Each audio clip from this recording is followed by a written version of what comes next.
All right, y'all, welcome back to the show. I'm Scott Horton. This here's Anti-War Radio. And our first guest on the show today is Kelley B, Vlahos. She writes for us at antiwar.com. That would be original.antiwar.com/Vlahos, Vlahos. Jeez, I hope I'm saying that right. I think I am. She is a Washington, D.C.-based freelance writer, is a longtime political reporter for FoxNews.com, and a contributing editor at the American conservative magazine, that's AmConMag.com. She's also a Washington correspondent for Homeland Security Today magazine. Welcome back to the show, Kelley. How are you doing? Great. Thanks for having me, Scott. I appreciate it. And you did say my name right, so. Oh, good. Not bad. I'm terrible at that, so I don't Not give myself the benefit of the doubt. All right, so let's talk about Exum's challenge. Game on.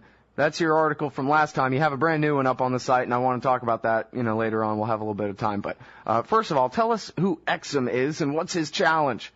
Well, Andrew Exum is a former Army Ranger who is now retired.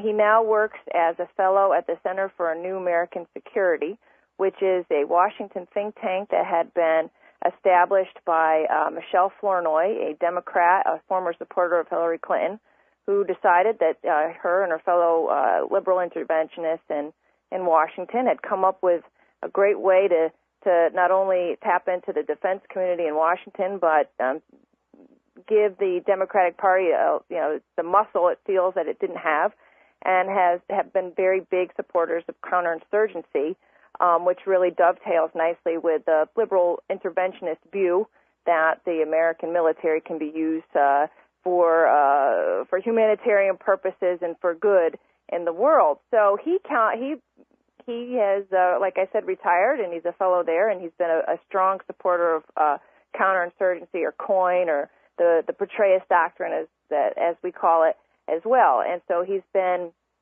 a fervent disciple of that, and recently he had written on his blog in response to the Rolling Stone article that had led to McChrystal's ouster, that he was surprised that there was, by the author, Michael Hastings, a suggestion that COIN wasn't working, and he made a comment like, well, what is the alternative to COIN?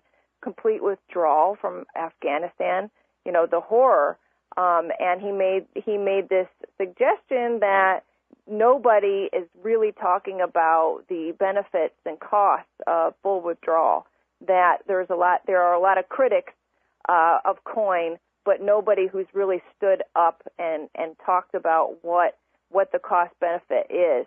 And I thought I might take up that challenge a bit by interviewing people like Andrew Basovich and Douglas McGregor and others who have been arguing about withdrawal and have made really smart and intelligent analyses about this. And so that's what I wrote about last week for antiwar.com. Well, and for the record, we invited him to debate you on this show and got no response other than, I think, a little bit of runaround from his people. But he's afraid of you, apparently. Well, yeah, and they sadly, this defense community, these defense analysts, don't typically take non-defense people very seriously.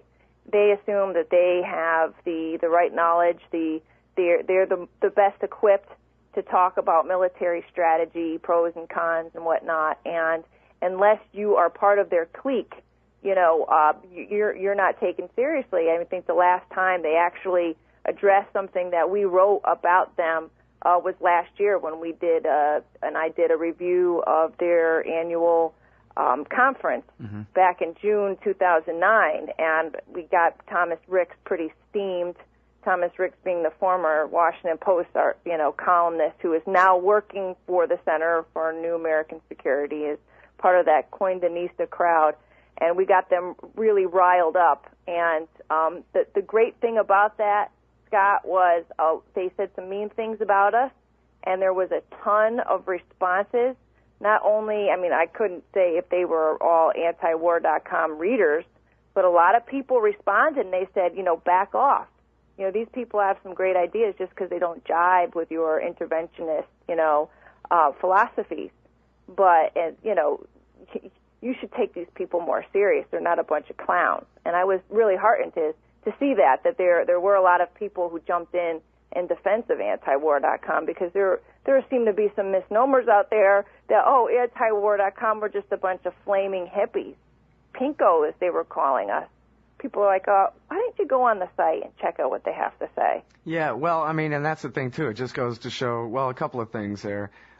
That part of it just goes to show how lazy they are. It's just like when I wrote my article, finding ways to stay in Iraq after Obama's Camp Lejeune speech, the military intelligence wrote it up like the other Scott Horton had written it. Even though all you got to do is Google Scott Horton for about 15 seconds, and you can tell that there's two of us, and one interviews the other all the time, and it's right there on Wikipedia. And, I have my own bio on the antiwar.com page where the article was printed that makes it clear that I'm not a professor at Columbia University, but, why not go ahead and attack Kelley Vlahos from Fox News and call her a pinko commie? It's easier than actually looking at the facts. And, of course, here we are a year later, and you were right and they were wrong, and their war is a big failure, and a bunch of people died for nothing at their hands. And Michelle Flournoy is now in Doug Feith's chair as the Deputy Secretary of Defense for Policy, actually killing people rather than just writing about how wouldn't it be great if we were killing people. Mm-hmm. So, I mean, and that's why Andrew Exum was scared to come on the show, because he knows that when y'all went through this a year ago, you were right and he was wrong. And here, when you write, all right, here's your challenge, what might it look like if we leave Afghanistan, you go ahead and take him on. And he doesn't apparently have anything to say to you, Kelley. Correct. And I noted that, and, it might be a coincidence, but on his blog a day later, he came out with a posting called The Real Afghan Debate, and threw up an op-ed by David Barno, who was another fellow at the Center for American Security, who had an op-ed which was pretty lame-brained, boilerplate, support for never-ending war in Afghanistan, and again reasserted that only isolationists and idiots would be talking about full withdrawal. So I assume that was a backhanded, commentary on, our piece. Which and also he wasn't going to give us the satisfaction of naming us outright. Right. That's funny. As they run in cowardly terror from your argument, they get to dismiss you without even naming you. That's fun. But it also goes to what you were saying before about how, and I think this probably applies to government people across the board. I certainly read this in Dan Ellsberg's book, Secrets, that once you're part of the executive branch, or at least, you know how it is with the security, military, industrial complex, they might as well all be the Pentagon anyway, whether they're at the think tanks or not. And they all have this view that, look, we know what's going on. We have access to classified information and secrets that you can't possibly know. So there's no reason we would listen to you, because we know you couldn't possibly know what we know. And the thing is that it's, the way Robert Gates criticized the Apache collateral murder video. It's war through a soda straw. Yeah, they have access to all this classified information, but they don't have any wisdom at all. They don't have the ability to step back and look at what they're doing and see that it's not working, for example. They just continue on. Right.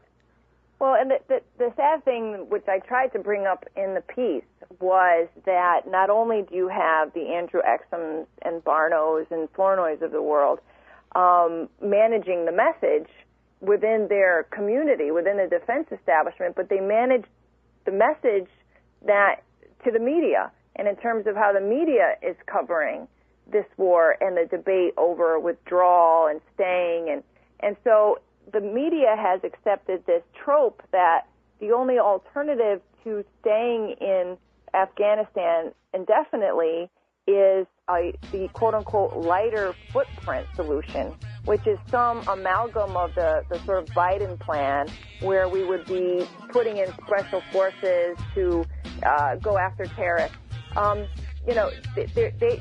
media can't even concede that full withdrawal is a viable option. All right. Well, we're going to talk about your answers to Exum's challenge here when we get back from this break. Everybody, it's Kelley Vlahos from antiwar.com. Hang tight.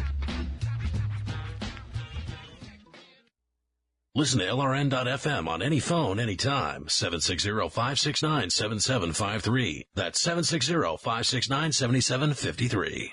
I'm about to have a nervous breakdown. My head really hurts. If I don't find a way out of here, I'm gonna go berserker. All right, y'all, welcome back to the show. It's Anti-War Radio. I'm Scott Horton. I'm talking with Kelley Vlahos from antiwar.com and from the American Conservative magazine. Now, Kelley, we were talking about big tough guy Andrew Exum's cowardice and his fear of debating you on the topic that he challenged people to debate, which is that we ought to get out of Afghanistan. He says that if we do, it'll be terrible, and that's why we have to stay forever, as according to his, counterinsurgency strategy theory. And then you wrote this article saying, fine, you want a detailed response on what Afghanistan might look like or why it is that we need to leave anyway or what have you? Here it is. And we haven't heard from him since, but so let's go ahead and go through this. What do you think Afghanistan would look like if I was to have my way and we just got all the troops out of there yesterday? Well, I think, on one hand, one of the tropes we hear is that the Taliban would likely take over the country, something similar to what we saw, just before 9/11. They would take over Kabul and have a tight grip with the Sharia law. There'd be a lot of killings. There'd be the subjugation of women. Every nightmare that we've heard about. The experts that I have talked to say that is completely up for debate as to the extent of that scenario. Right now, the Taliban is gaining strength with us there. The key is, do we know whether they're gaining strength because we are there, because we are fueling this defense, this stream of defense and aid that's going into the country? The Taliban is actually making money off of it, with their elaborate shakedown, rackets. They're making money off of the war. They're making money off of the drug smuggling. They are gaining confidence. They're gaining strength in the local communities, and they're pushing out from the south and the east where they are where their bedrock is, and actually gaining influence in other parts of the country. So that's happening with us there. Now, what will happen if we just left? Some experts tell me that yes, there will be some strength to this insurgency after we leave for all obvious reasons, but they are not as organized and they're not as strong in terms of what they could do from there. They would still have to push through all of those non-Pushtun areas in the north and fight amazing battles against warlords there who do not like the Taliban. The people do not like the Taliban up there. So they would have to fight to gain any more territory. And likely, as some people have suggested to me, they would probably rather make some deals with Kabul, with the Karzai administration to get more political traction, more legitimacy, so that they are directly involved in the governing. Will they topple the Karzai government? We don't know. Some people have suggested to me that the Karzai government will probably implode anyway over time because of its massive corruption and the fact that it's not legitimate with the people outside of Kabul. So the whole case for staying there based on the Taliban taking over like a wave is up for a debate. And I think there are some smart people on both sides that say that. So I think that was the biggest takeaway. Mm-hmm. I mean, there's others, but I don't know how much time we have. But I think that is a key argument, and it's not being debated in the mainstream media right now. Yeah, well, now it is the case that the Taliban were on the verge of winning the Civil War when America intervened, and you're right that the government we've propped up there doesn't seem to have much authority beyond Kabul. And I tend to probably, I'm just guessing, but it seems to me like maybe the War Party argument that the Taliban would take over, they would take Kabul, and they would at least end up waging a civil war in order to consolidate their power over the North too. Rewind the situation back to the summer of 2001 or whatever. I think that probably is the more likely scenario, because the Pashtuns are the majority and the Taliban are the only political representation they have. Not that the Taliban are really of them. They're more like a transplant from Pakistani intelligence and whatever, but they certainly seem to have more legitimacy than, Dostum and Karzai and the Northern Alliance warlords that have been assembled. My thing is, though, I don't care. I mean, big deal. So what if the Taliban takes over again? We're not talking about taking over part of America. We're talking about them taking over Afghanistan. And why should that bother me? Well, that's the whole other aspect of this is that part. I mean, is that the mission? Obama has said that the key of the mission is to destroy Al-Qaeda. And the objectives, under that mission, is to destabilize or reduce the influence of Taliban so it doesn't take over the Karzai government again. Now, I don't know. This is part of the Obama, shuffle. We don't know how key that is to our staying there, or whether he vacillates between this being an Al-Qaeda thing and a Taliban thing and a nation-building thing. The other key argument being, if we leave, Al-Qaeda will regain a foothold in Afghanistan. And that is the other debate that I brought up with some experts who, again, say that the influence of Al-Qaeda in Afghanistan has been greatly reduced, and not only because we're picking them off with special forces, but of the political relationships with Al-Qaeda and the Taliban.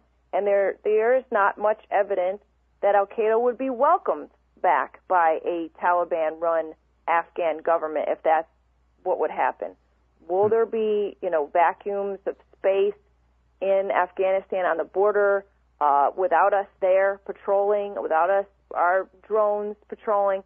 Yeah, probably. But will they be able to establish the camps and have the influence they had in 1999? There's no certainty of that. And that's another trope that seems to be just widely accepted by the mainstream media. Yeah, well, and after all, the reason that September 11th happened wasn't because Osama had a base in Afghanistan. It was because he found some recruits who were graduate students in Germany and could actually have access to the West and get the job done. He was in exile and way the hell out there in Afghanistan. That's why they exiled him out there in the first place. So he couldn't cause trouble from there. Right.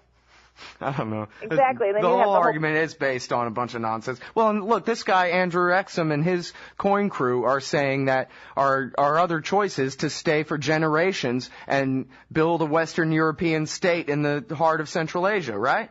Well, that's the funny thing. It seems as though in their desperation to hold on to whatever influence they have, there seems to be some massaging of the message now, where they're erring more on the lighter footprint, theory or approach that you and I were talking about before. Mm-hmm. So you see them redefining coin day by day to accommodate the new, situation on the ground.